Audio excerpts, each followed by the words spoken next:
In Afghanistan this morning, American military investigators are still not sure why a hospital in the city of Kunduz was bombed. Doctors Without Borders blames the U.S.-led military for Saturday's airstrike. 22 people were killed. The United Nations human rights chief called the attacks inexcusable and possibly even criminal. Mark Phillips is tracking this story from London. Mark, good morning. Good morning. Well, the damage done to the hospital was catastrophic, and the damage done to the reputation of the U.S. air campaign in support of the government in Kabul is, in PR terms, catastrophic as well. The question is no longer whether the MSF hospital in Kunduz was hit by airstrikes, and almost certainly U.S. airstrikes. The question is how and why.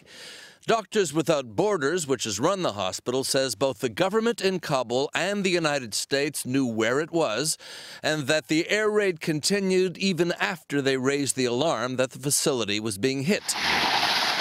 The Afghan government line that Taliban fighters were inside and shooting from the hospital, MSF's UK Executive Director Vicky Hawkins says is a lie. The comments coming from the Afghan government are absolutely outrageous. I mean, they are, to an extent, justifying the destruction of a fully functioning hospital.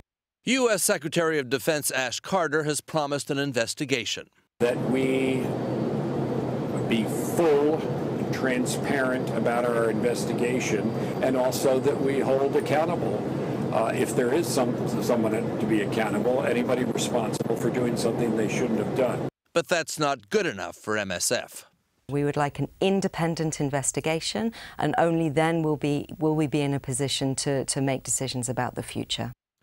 The most credible current theory is that U.S. Special Forces advising Afghan forces who were then retaking Kunduz from the Taliban called in the airstrike after taking fire from the area around the hospital.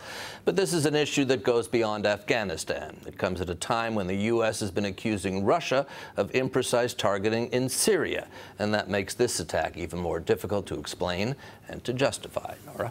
All right, Mark, thank you.